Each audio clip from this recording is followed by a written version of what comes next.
ورجعنا لكم تاني مع سيادة اللواء علاء عز الدين. سيادة اللواء، احنا في وسط الكلام كده قلنا ليبيا ومشكلتها. كان رأيك الشهير ان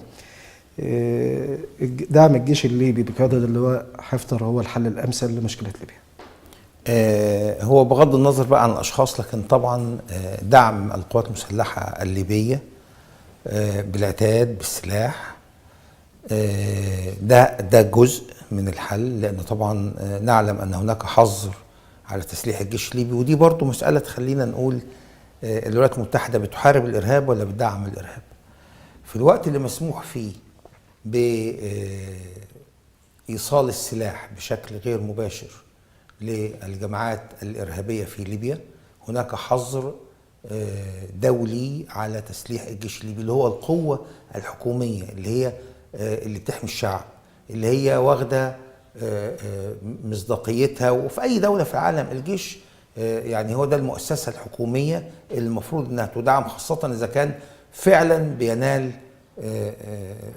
ثقة الشعب ومش بيشتغل ضده، يعني بعكس أيام القذافي على سبيل المثال كان الجيش منقسم على نفسه. طيب، من مصلحة الولايات المتحدة الأمريكية أن الإرهاب يستمر في ليبيا لفترة، إلى أن الإرهاب اللي في ليبيا بيحرم مصر من العمق الاستراتيجي على الاتجاه الغربي، ويستمر هذا الاضطراب وحالة عدم الاستقرار في ليبيا إلى أن يصل إلى الحكم إما جماعات مناوئة لمصر، وبالتالي يحصل حالة من الصراع والصدام، وده شيء بالنسبة لهم كويس جدا بالنسبة طبعا للغرب، أو يصل إلى الحكم نوري المالكي الليبي. أنا دايما أقول نوري المالكي يعني اقتداء بالعراقي، يعني يصل إلى الحكم في ليبيا من يتماشى مع التوجهات والمصالح الأمريكية، وفي الحالة دي يبقى هم نجحوا كويس جدا. الربيع العربي سعادة الرئيس، أيوة، هل هي مؤامرة على الوطن العربي؟ لا لا لا لا، أنا ضد هذا خالص، وهقول لحضرتك ليه. هو استغلت حالة الغضب الشعبي وحالة عدم الرضا اللي موجودة. إذا اجتمعت كل مخابرات العالم على شعب إنجلترا على سبيل المثال، هل يستطيعوا أن هم يخلوه يقوم بمظاهرات ضد حكومته؟ لا إطلاقا. بالرغم أنها حدثت مظاهرات برضو، بس مش لهذه الدرجة. بالزبط. إذا كل مخابرات العالم اجتمعت على الشعب الإسرائيلي عدونا، يقدروا يخلوه يقوم بهذا الشكل على حكومته؟ يعني قصد سعادتك لما يكون في خطأ هو اللي بيولد الانفجار. هم استغلوا، أو الشعب المصري في هذا التوقيت خرج عن بكرة أبيه بدون، واحنا كنا كلنا عايشين في هذه الفترة بدون ما حد يقول لفلان أو فلان اطلع، لأن الاستعداد موجود والغضب موجود، وكلنا كنا شاعرين إن بلدنا بتتراجع بدرجة كبيرة جدا. وهقول لحضرتك حاجة، أنا تزاملت مع بعض الضباط في بعض الدول العربية في أحد المؤسسات العسكرية في مصر، كنا بندرس مع بعض. الحقيقة كانت همومنا واحدة ومشاكلنا تقريبا واحدة، مشاكل شعوب نفس اللي بنعانيه بيعانوه، نفس الديكتاتورية، نفس وهكذا. وبالتالي محدش يقنعني ان محمد بوعيزي اللي حرق نفسه في تونس ده مؤامرة. مفيش حد جد له $500 وقال له احرق نفسك. بالظبط. محدش ادى الشعب التونسي فلوس عشان يطلعوا. اذا كان الناس مرتاحه هتطلع ليه؟ بدليل ان في جزء ما طلعش، اللي هو مش مقتنع بهذا الامر او اللي ليهم مصالح. طيب، انتقلت العدوى الى مصر، انتقلت الى سوريا، انتقلت الى ليبيا، انتقلت لمساوئ النظام ابان هذه الفتره. افندم، لمساوئ النظام بالظبط. لكن زي ما بقول لحضرتك، استغلت بعد كده من اطراف، استغلت بقى بعد كده بالظبط. استفيد بهذا الغضب من الاخوان، من الغرب، وغزوا واستخدموا الاخوان كمخالب قط ليهم، عشان نبتدي نسمع الالفاظ القميئه اللي كانت بتتقال زي يسقط حكم العسكر. صح. واللي بيقولها للاسف انا شفت اطفال بيقولوها ومش فاهمينها. طبعا. تخيل بقى هذا الطفل اللي عنده 10 12 سنه لما يكبر ويبقى عنده 20 سنه وتخش الجيش، يخش يقضي فتره التجنيد في مؤسسه هو كان بيقول عليها تسقط. طب اين الولاء؟ وده اللي هم بيحاولوا كانوا يوصلوا له، لكن هم غفلوا عن قيمه الانسان المصري، اللي هو وقت المحن والشدائد بيظهر معدنه الاصيل. بس مش عايزين نقعد نمسك في دي وننسى ان احنا نبني الانسان المصري اللي زي ما قلت لحضرتك في اول الحلقه، احنا عندنا حاله من التراجع للقيم والاخلاقيات محتاجه اعاده بناء. ترجع ازاي؟ هقول لحضرتك هل احنا محتاجين قوانين لا لا، وتشريعات؟ مش قوانين بس. ميثاق شرف للاعلام، انا كنت ميثاق شرف للبلد، ميثاق شرف للدوله. واحنا قبل ما ندخل الحلقه كنت بقترح على حضرتك ان انت تعمل برنامج اسمه يلا نعمل ثوره. بالظبط. ثوره على القيم والاخلاق، على السلوك. السلوك يتعالج بالمدرسه، المسجد، الكنيسه، الاعلام، ده للاطفال الصغيرين. لكن لابد من القانون الرادع للكبار اللي هم اخلاقهم مش هتتغير خلاص. زي ما حضرتك بتشوف واحد في دوله في خارج مصر او في بعض الدول العربيه لما بيعمل مخالفه بيلاقي عقاب شديد جدا، وفي ساعتها عقاب قد يكون غرامه ماليه مرتفعه، فبالتالي كله بيمشي ملتزم. طب يجي هنا في مصر يغلط ليه؟ لان القانون لا يفعل، والاسباب كثيره جدا لا يفعل.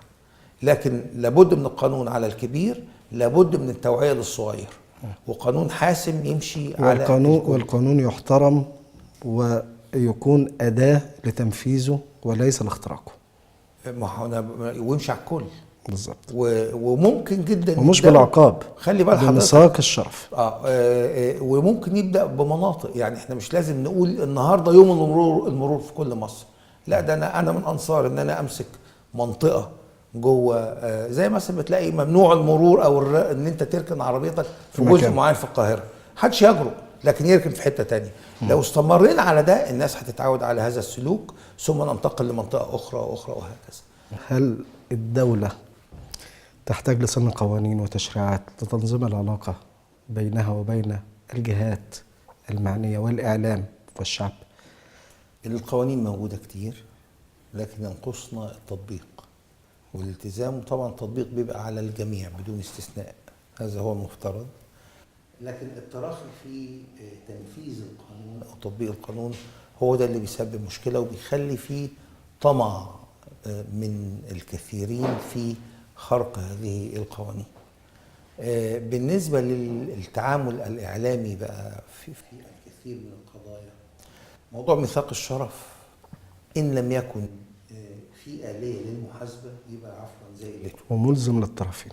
طبعا هو هيبقى ملزم لطرف اللي هو الإعلام بشكل أساسي. أكيد. إن كان الحكومة أو الدولة أو مؤسساتها، جزئية الإلزام هنا في إتاحة المعلومات المسموح بها، شفافية في تداول المعلومات بما يمكن الإعلام من أداء دوره، عشان ما يبقاش إعلام يعني ضرير، يعني ما يبقاش شايف حاجة. لا، لابد طبعا، لأن الإعلام برضو أداة من أدوات محاربة الفساد وتحقيق المصالح للمواطن بشكل أو بآخر من خلال تداول المشاكل اللي بتهم المواطن، إجراء حوارات ومناقشة قضايا تهم الحياة اليومية للمواطن، زي بعض القوانين اللي اتكلمنا عليها قبل كده من دقائق خلال الحلقة.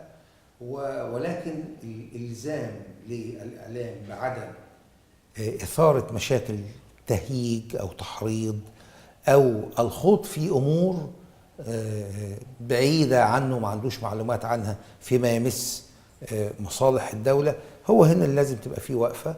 والميثاق إذا كان اسمه ميثاق، لكن لابد أن يكون فيه حساب لمن يخرج عن هذه الضوابط. يحاسبه بقى نقابة، يتوقف لفترة تحاسبه الدولة بشكل ما، لكن في النهاية لابد أن يكون حساب. لو مسألة الضمير المهني سيبناها لكل واحد يبقى عذرا، يبقى ما عملناش حاجة في غابة. لأن احنا قدامنا الناس التربية مش واحدة، القيم مش واحدة، وبالتالي في واحد يستهين بكلمة الشرف ويخترق هذا الشرف بسهولة جدا. إذن المطلوب ميثاق شرف وليس قانون. ميثاق شرف ملزم، احنا نسميه ميثاق شرف، نسميه عشان طب ما نطلق دعوة تبقى ميثاق شرف ما بين كل جهة وبين مصر مصر. والله كلام جميل ويحترم، ولكن في النهاية لابد من آلية للحساب لمن يتجاوز هذا. ما هي هيبقى في الميثاق. 3 أطراف للميثاق. هي الغاية وهي مصلحة مصر، الدولة كهي المسؤولة عننا، المواطنين، الجهة الملزمة بميثاق الشرف، وليكن نقابة الصحفيين، نقابة المحامين، الإعلام، القانون بصفته التشريعية، والقضاء. انا هدي حضرتك مثال، لان المواطنين مش هقول مغلوبين على امرهم، ولكن هي الحقيقه كده. احنا عندنا جهاز حمايه المستهلك. تمام. ما هو تاثيره الايجابي اللي احنا حاسين بيه؟ عشان نكون صراحه يعني، هو بيشتغل بس خبطه كده كل حين ومين، لكن التاثير على الارض احنا مش حاسين بيه. المواطن مغلوب على امره، خاصه ان احنا في ظل شعب عنده تراجع في الوعي بدرجه كبيره جدا. وحتى الشعوب المتقدمه يصعب ان انت تسيطر عليها في امور في صالح الدوله الا اذا كان الشعب ده قليل العدد، مرتفع الثقافه، عنده ولاء شديد لبلده، وده للاسف احنا مفتقدينه دلوقتي. يبقى القانون هو الملزم، نسميه بقى ميثاق شرف، لكن اذا اخترقوا احد يكون لابد ان مخالف يحاسب للقانون ويستحق العقاب. طالما هناك محاسبه بقى اسمه قانون. فده اللي احنا محتاجينه الحقيقه، وبشده وبسرعه، لان في ناس جهلاء الظروف مكنتهم ان هم يمسكوا الميكروفون ويتكلموا. انا هقول لحضرتك مثل عن احد الاعلاميين اللي بيلبس حمالات، مش هقول اسمه، خلاص وكان ضد التوريث. كلنا عرفنا. كان ضد التوريث وعمل جريده. الكلام ده من صحفي يعني اعرفه، صديق، اشتغل معاه في الجريده، اللي ماسك قسم مش عارف ايه، ابن عمه وكذا وكذا من العيله، وهم اقل كفاءه، يعني بيقول حاجه وبيعمل حاجه تانية. وخد من ده امثله كتير جدا. فالقانون ملزم، ولابد ان يكون قانون رادع. والناس دي برضه عشان تبقى حضرتك عارف، قد يكونوا بيعملوا الطنطنه دي وبيهاجموا لانهم عندهم عوار وعندهم مشاكل، والدولة عارفة. فلو الدولة فتحت عليهم أو كشفتهم يقول لك ده أنا عشان بهاجم، ده أنا عشان بدافع عن الحريات، فبيلفقوا لي الكلام اللي هو اللي أصبح مطاط. وده موجود تحت إيد الدولة، بس الدولة بتتعامل باحترام وبأدب.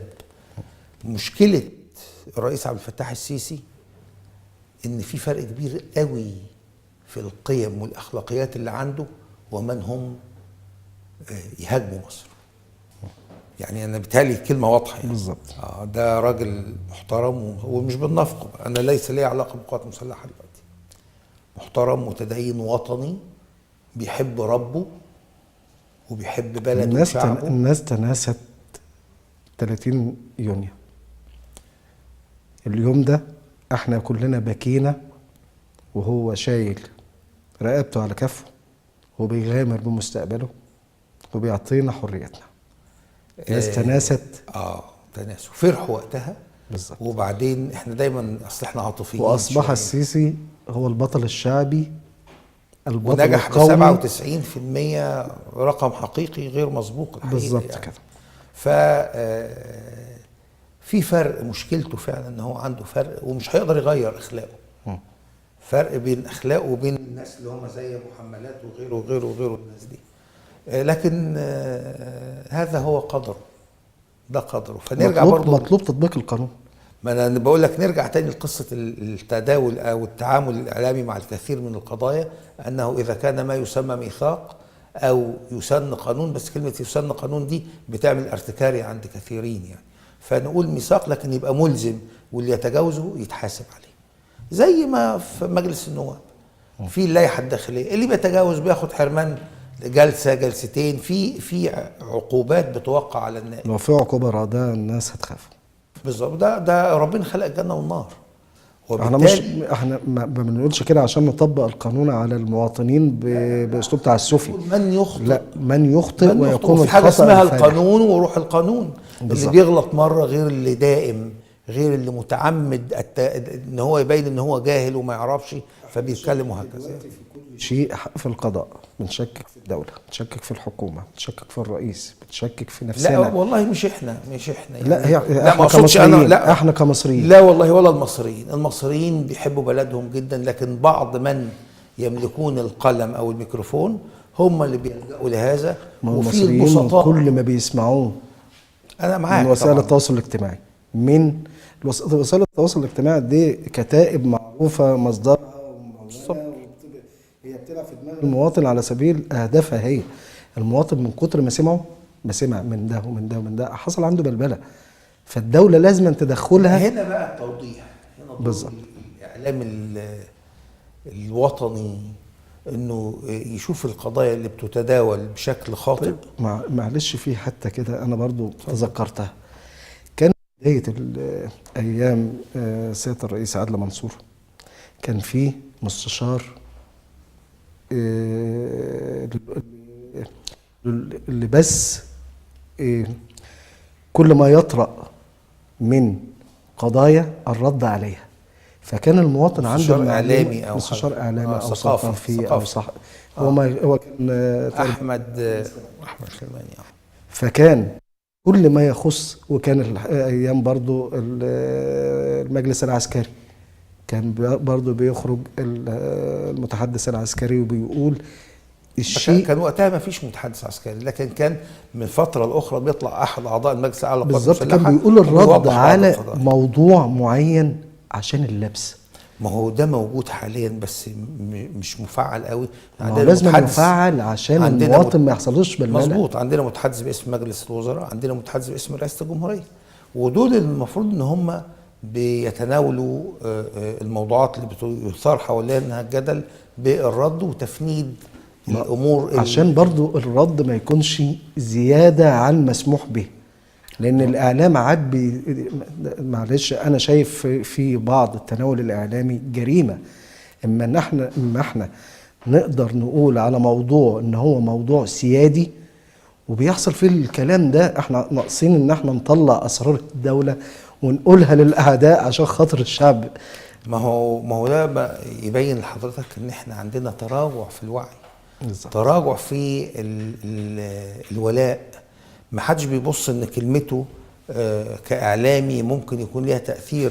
انا هفكر حضرتك بحاجه، لان هي ده الكلام ده مش وليد اليومين دول. لو تتذكر المشكله اللي حصلت بيننا وبين الجزائر، مشكله سياسيه بسبب ماتش كوره، بالظبط. فده نتيجه ايه؟ برضو جهل. فاحنا نصبر شويه. الناس الوطنيين يساعدوا الدوله، خاصه الاعلاميين الوطنيين، في مواجهه الاعلام. مش عايز اقول كلمه تقيله، لكن الاعلام غير الوطني عشان تبقى الكلمه يعني منضبطه شويه. ويرد عليهم. الاعلان الموجه والغير موجه. لا نقول الاعلام غير الوطني. الناس بتعتب علينا ان احنا بنوجه نحو الوطن.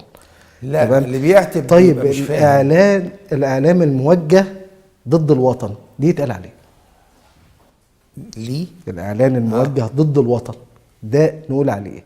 هل هم وطنيين اكتر من ده غير الوطني؟ عشان كده ده لازم يعني انا الحقيقه من الناس اللي انبسطوا جدا من برنامج الاستاذ عبد الرحيم علي. تمام. اللي هو كشف فيه ناس كتير جدا لابسه ثوب الوطنيه، ولكن هم يعني غير وطنيين بالمره. انا بحاول اختار الفاظ هاديه يعني. وكانت النتيجه ان اتخرسوا. احنا عايزين حاجه زي كده للناس دي، وعندهم كتير قوي، وعندهم مشاكل كتير. الشعب يعرفها عشان يبقى عارف اللي بيتكلم ده هل هو رجل محترم ولا غير محترم، هل هو رجل بيحب بلده ولا بيقبض ولا ده الدور اللي مطلوب في الفترة القادمة. الرد على هؤلاء، الرد على المتلونين، الناس اللي كانوا مع مبارك وبعدين بقى بيهاجموه، وبعدين بقوا مع الإخوان وبعدين بيهاجموهم، ودلوقتي عايزين يعملوا نفسهم صوت فبيهاجموا عبد الفتاح السيسي وهكذا. نرجع للموقف الدولي. ايه رأي سعادتك في الاتفاق الذي تم بين ايران وامريكا في المجال النووي، وكان على اثره زيادة الحصة العسكرية لبعض الدول من الأسلحة؟ الاتفاق النووي الإيراني هو نجاح لإيران، فشل للغرب. أنا الحقيقة مش من مناصري فكرة إن ده اتفاق ولعبة بين أمريكا وإيران. الولايات المتحدة الأمريكية وإسرائيل يهمها إن مفيش دولة جديدة تضاد التهديد النووي، ولكن إيران الظروف ساعدتها على تحقيق هذا الحلم.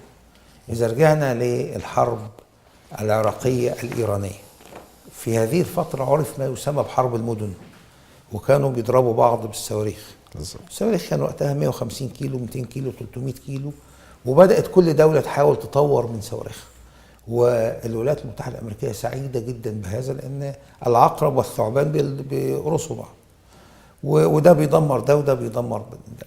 كان نتيجة هذه الحرب اللي طالت حوالي 8 سنين إن إيران نجحت في تطوير منظومة الصواريخ بعيدة المدى أو الصواريخ الأرض بتاعتها، إلى أن وصل مدى هذه الصواريخ إلى إسرائيل، يعني يصل إلى إسرائيل.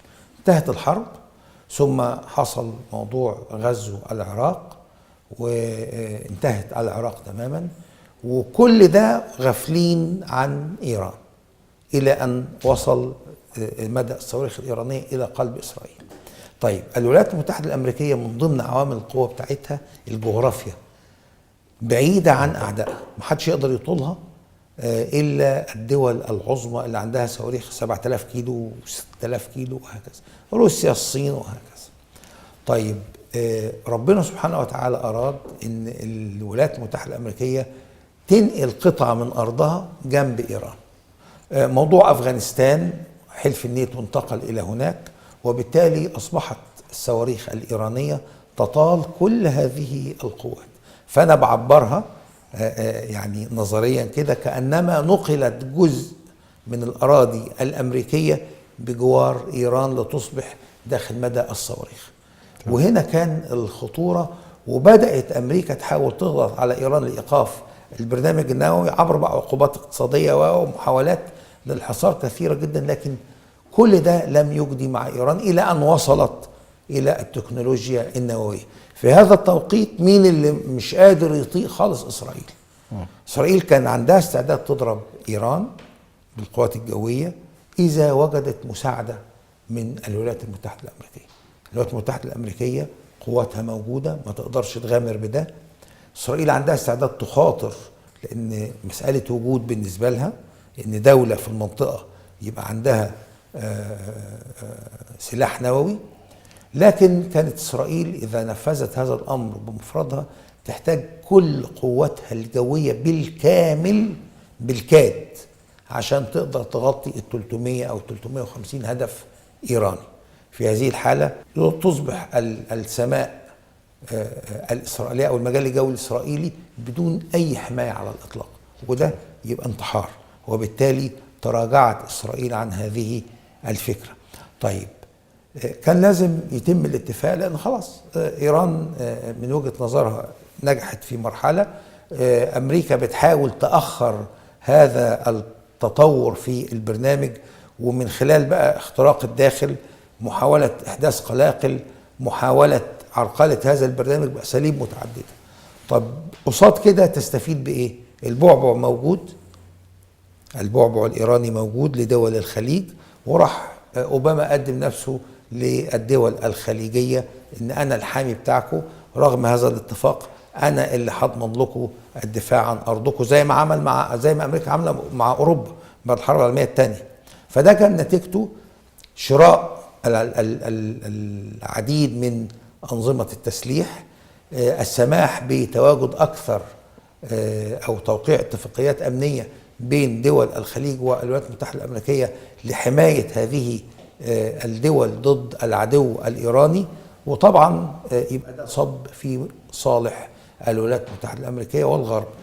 أكدت تواجدها العسكري، باعت سلاح أكثر للدول الخليج الستة اللي موجودين في المنطقة، وفي نفس الوقت أصبحت قريبة من إيران، وحصل تعاون بينها وبين إيران اقتصاديا وكذا وكذا، اللي من خلاله ممكن تعمل اختراق داخل إيران تؤثر عليه، لأن أمريكا عندها درس بعد الثورة الإسلامية اللي حصلت في 79 لما قطعت العلاقات تماما، وما بقاش في تواصل بينها وبين الداخل، ما قدرتش تهد إيران من جوه. لكن هم الآن بيحاولوا أو هيحاولوا يهدوا إيران من جوه، زي ما بعد اتفاقية السلام معانا دخلوا عندنا بدأوا بفيروسات الفساد وتغيير القيم والمفاهيم اللي وصلتنا إلى ما نحن فيه. نرجع للملف الليبي. انت قلت نور المالكي تحديدا اثناء ردك على الوضع في ليبيا. أيوه. لماذا نور المالكي؟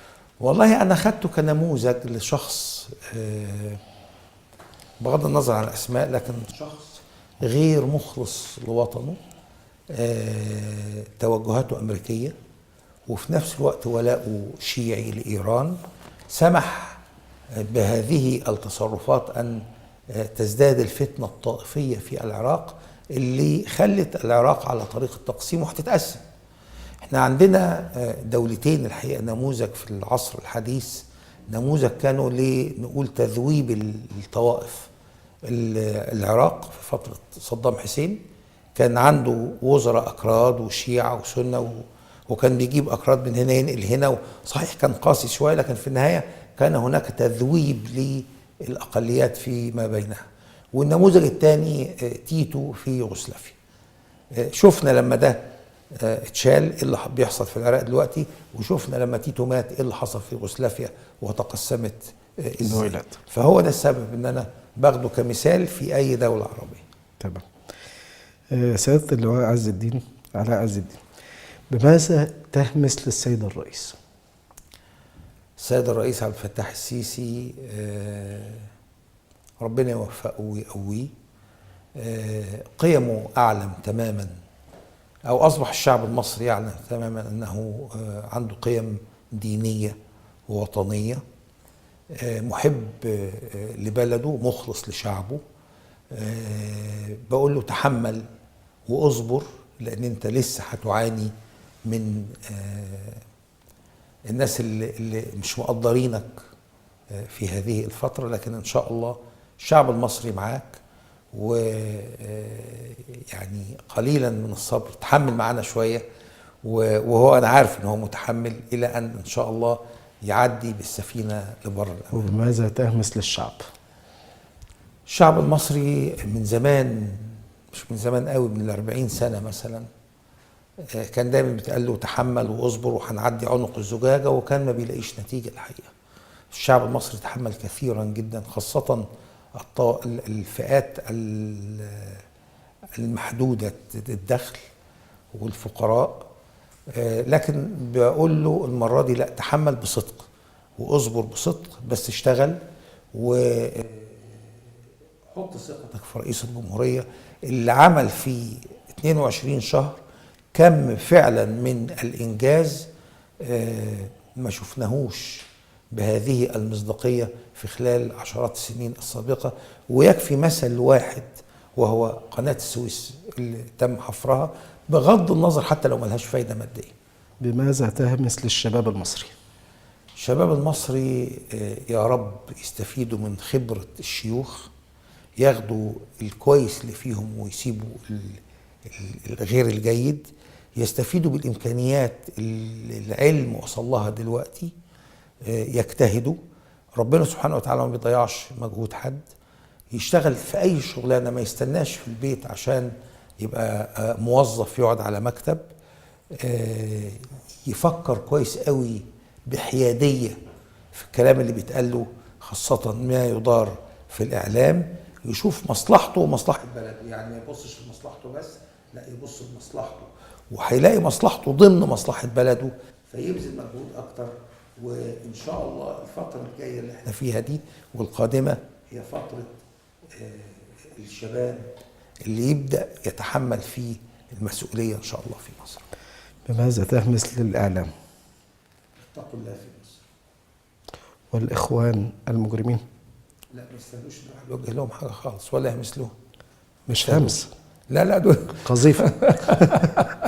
دول الحقيقة يعني يتقوا الله فينا. الحقيقة الإخوان المجرمين فعلا كانوا أكبر خدعة شربها الشعب المصري، لان هم ما قبل 25 يناير كان في تعاطف كبير من الشعب المصري معاهم، لان هم كانوا ناجحين اجتماعيا، بيعملوا مستوصفات ومساعدات اجتماعيه وفي سلطه قويه فكانوا ناجحين اجتماعيا، والشعب خدع فيهم وفعلا اختيروا بانتخابات نزيهه، محدش يقدر يقول الانتخابات اتلعب فيها، لكن لما وصلوا اكتشفنا الخدع، الشعب اتخدع. وبسرعه الشعب ازاحهم الحمد لله. لا يسعني الا ان اشكر سيادتك. البرلمان لا ده اتمنى ان انا بقى اوجه لهم كلمه. يا ريت.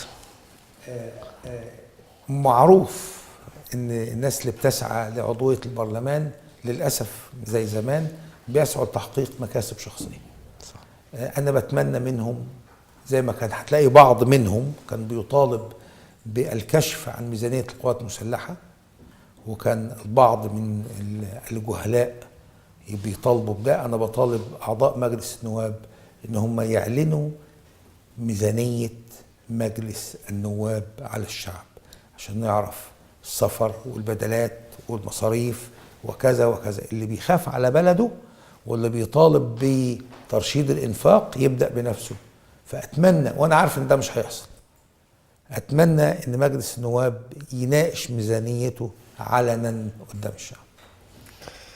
لا يسعني الا اشكر سيادتك، فعلا استفدنا النهارده بتجاربك بارائك.